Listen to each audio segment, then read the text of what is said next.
Bismillahirrahmanirrahim. Assalamualaikum. Selamat Elkan pagi. Saya ISM Safwa, rangkaian CCM Alfian Masjid Dayu daripada Brunei. Saya ingin share my own testimonial doing CBP in Brunei. Sebab before this, by the way, I'm only 18 months in Elkan. Then sudah layak flight Tokyo for the first time. Actually going here with my husband, tapi dia kena fight Harbin di Brunei sebab rangkaian letup. Why? Because we are doing CBP Plus in Brunei. Okay, before we do CBP Plus, we do the traditional one, demo air, ketuk rumah orang. Dulu kita ketuk rumah orang, orang akan tendang. Okay, now orang ketuk rumah kita 24 hours sampai tidak makan satu hari. And then kita punya orang yang waiting up macam Maulid Cinema sudah. So, kita boleh buat sharing more than 10-12 per day. Satu hari kita buat sharing, yes, kita buat sharing appointment bukan di luar, tapi kita kenakan fully utilize Elkan punya center, Elkan punya branch. And thanks to Elkan sebab sediakan all these facilities untuk kita leader buat sharing, untuk memudahkan kita punya sharing dan untuk borrow power, itu yang penting sebab adanya borrow power kita boleh bakar kita punya rangkaian, kita boleh bakar kita punya prospek sebab this is our business. Yeah. And with CBP, Alhamdulillah kita sudah lahirkan satu orang DCM, ramai RSM, ramai SM dan juga ramai manager yang berpendapatan tidak kurang daripada RM5,000.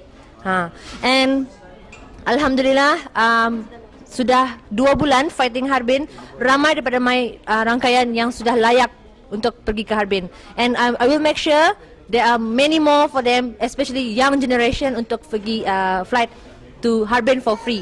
It's a VVVIP ticket, so we gonna fight it. So apa beza tukar strategi? Bezanya tukar strategi from traditional to CBP is a bit different, really different. Sebab kalau dulu orang fikir-fikir mau business registration, mau BR, mau membership pun orang mau fikir-fikir. But now we don't have to offer them, they just mau sign up sendiri. Yes, because walaupun dorang sakit macam mana sekalipun, even ada cancer, they still want to do the business. So now we are talking about business sebab kos sara hidup sekarang kita tak boleh tahan.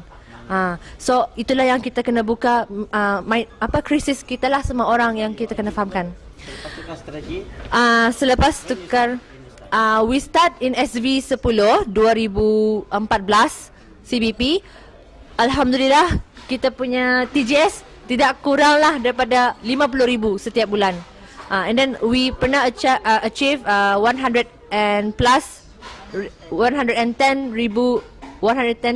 TGS terkumpul dalam masa 1 bulan.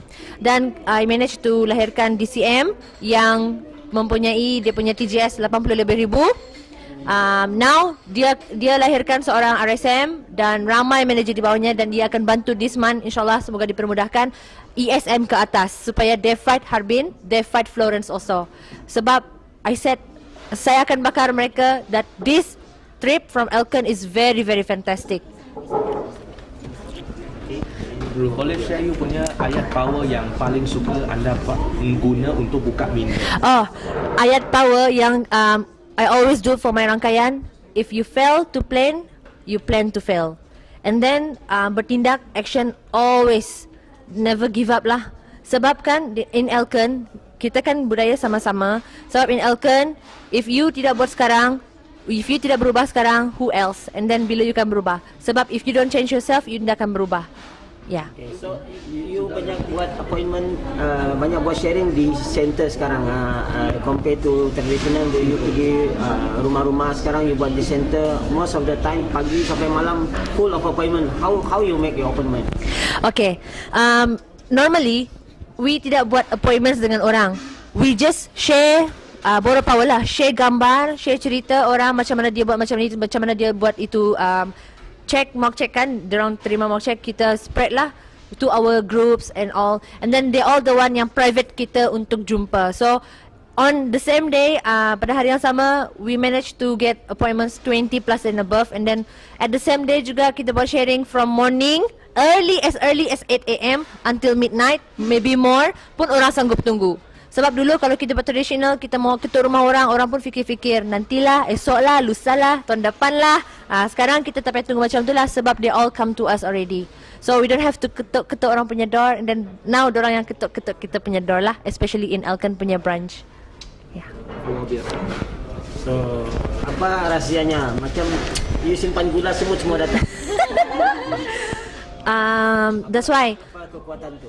kepentingannya ialah kefahaman. We have to do heart to heart sharing sama mereka. Biarkan mereka faham what is this business actually.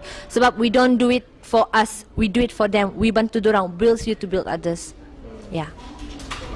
Good. So, any pesan tips?